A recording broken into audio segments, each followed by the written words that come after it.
जब नेकचंद जी चले जाते हैं तभी बबीता जी उसको रोक के समझता है कि ऐसा ऑफर आपको वापस नहीं मिलेगा। अगर आप फ्लैट एक बार देख लीजिए, अगर आपको पसंद नहीं है तो मना कर दीजिए। कोई ज़बरदस्ती नहीं है, बबीता जी उसको समझते हैं। लेकिन नेमीचंद जी मना कर देते हैं कि आपका नंबर है, मेरे पास से कुछ होगा तो हम फ़ोन कर देंगे। यह सुनकर बबीता और अहीर थोड़ा टेंशन में आ जाते हैं और नेकचंद उधर से चला जाता है।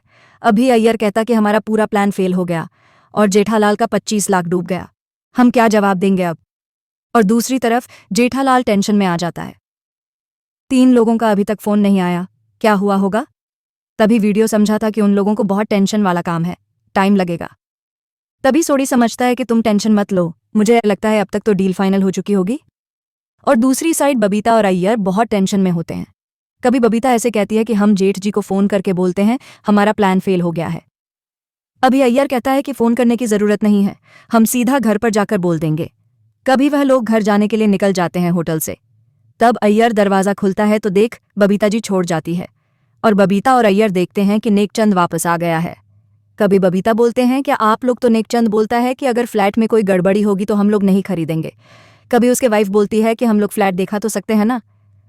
अभी अय्यर और बबीता बहुत खुश हो जाते हैं और उसको बोलते हैं आप देख सकते, बैठकर बात करते हैं। तभी नेकचंद बैठना नहीं है, अगर आपकी बात सही है तो हमारा बहुत फ़ायदा हो सकता है। कभी अय्यर खुश होकर बोलता है ठीक है, आपको प्लेट कल कितने बजे देखना है? तभी नेकचंद कहता है कल नहीं, हमें आगे प्लेट देखना है।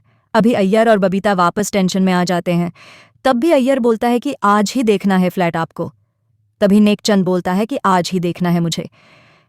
तभी बबीता बात को संभाल लेती है और कहती है कि प्यारेलाल जी को फ़ोन पर बताना पड़ेगा कि प्यारेलाल जी अभी फ्लैट दिखाने के लिए रेडी है कि ना। तभी नेकचंद कहता है कि आपने तो बोला था उनको फ्लैट बेचने की जल्दी है, और बोलता है कि नेकचंद नेक काम में कभी देरी नहीं करता। तभी अय्यर मना कर देता है कि आज पॉसिबल नहीं है। तभी नेकचंद को उसे पर शक होने लगता है कि ये लोग झूठ बोल रहे हैं और नेकचंद और उसकी वाइफ वापस चले जाते हैं। तभी बबीता उसे रोक लेती है और बोलती है कि आप लोग को कल क्या प्रॉब्लम है फ्लैट देखने में? तभी नेकचंद बोलता है कि हम लोग कल से 7 दिनों के लिए बाहर जा रहे हैं। कभी बबीता मन में सोचती है कि अगर इन लोगों को 1 हफ्ते में कहीं और फ्लैट मिल गया तो पूरा प्लान बर्बाद हो जाएगा। तभी बबीता अय्यर से कहती है कि आज ही फ्लैट दिखा देते हैं और फ़ोन करने के लिए कहती है। तभी अय्यर गलती से पोपटलाल का नाम ले लेता है। कभी नेकचंद बोलता है कि पोपटलाल कौन है? तभी बबीता अय्यर टेंशन में आ जाते हैं, अब क्या बोले? तभी बबीता बात को संभाल लेती है और बोलती है कि आपने गलत सुना, पोपटलाल नहीं प्यारेलाल ने बोला। दूसरी तरफ जेठालाल के घर पर सब लोग टेंशन में हैं, क्या हुआ होगा? तभी जेठालाल तारक मेहता से कहता है कि कुछ ना कुछ गड़बड़ हुई होगी, वरना तो अब तक फ़ोन आ जाता। तभी पोपटलाल के फ़ोन में अय्यर भाई का फ़ोन आता है। तभी अय्यर भाई कहते हैं कि प्यारेलाल जी, पार्टी हमारे साथ है और आपका फ्लैट देखना चाहती है। तभी अय्यर भाई कहते हैं कि पार्टी को आज ही आपका फ्लैट देखना है, क्या हम लेकर आ सकते हैं? तभी सभी लोग उधर टेंशन में आ जाते हैं। तभी पोपटलाल अय्यर भाई से कहते हैं कि इतने कम टाइम में सब तैयारी कैसे होगी? और पोपटलाल बोलता है उसको कल आने के लिए बोलो। तभी अय्यर मना कर देता है कि पार्टी कल से 7 दिनों के लिए बाहर जा रही है। ये सब बातें करते हुए अय्यर भाई गलती से जेठालाल का नाम ले लेता है। कभी पपीता की बात को संभाल लेती है और जेठालाल की जगह और ज्योतिष का नाम ले लेती है और कहती है कि प्यारेलाल जी ज्योतिष के बिना कुछ काम नहीं करते। तभी जेठालाल कहता है कि 7 दिन तक का रिस्क नहीं ले सकते, आखिरी मौका है मेरा पैसा लेने का। तभी चंपकलाल अय्यर से कहता है कि तू उसको लेकर आज हम सब तैयारी कर लेंगे। और तारक मेहता अय्यर से कहता है कि जितना लेट हो सके उतना ही लेते ही आना। और तभी वह लोग गोकुलधाम जाने के लिए निकल जाते हैं।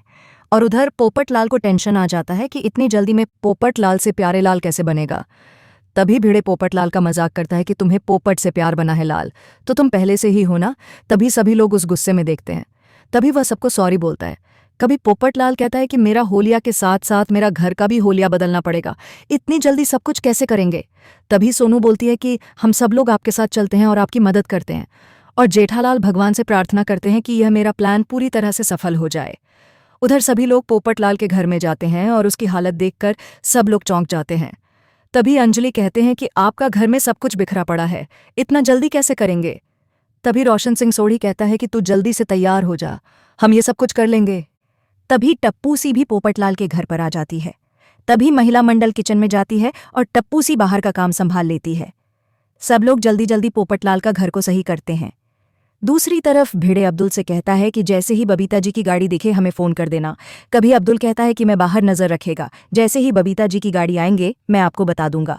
दूसरी तरफ जेठालाल को एक विचार आता है कि अगर अय्यर भाई गाड़ी को एकदम धीमे धीमे चलाएंगे तो उसको ज़्यादा टाइम मिलेगा। तभी मेहता साहब कहते हैं कि तुम जल्दी से अय्यर को फ़ोन लगाकर बोल दो, ये आइडिया अच्छा है। जेठालाल बोलता है, अय्यर भाई गाड़ी चला रहे होंगे तो मैं बबीता जी को फ़ोन करता हूँ। तभी बबीता का फ़ोन बजता है और जेठालाल कहता है कि मेरे पास एक आइडिया है। आप अय्यर भाई को बोलो कि गाड़ी धीरे धीरे चलाएं ताकि हमें ज़्यादा टाइम मिल जाए। और तभी यहाँ एपिसोड ख़त्म हो जाता है। नेक्स्ट पार्ट में देखेंगे क्या होता है।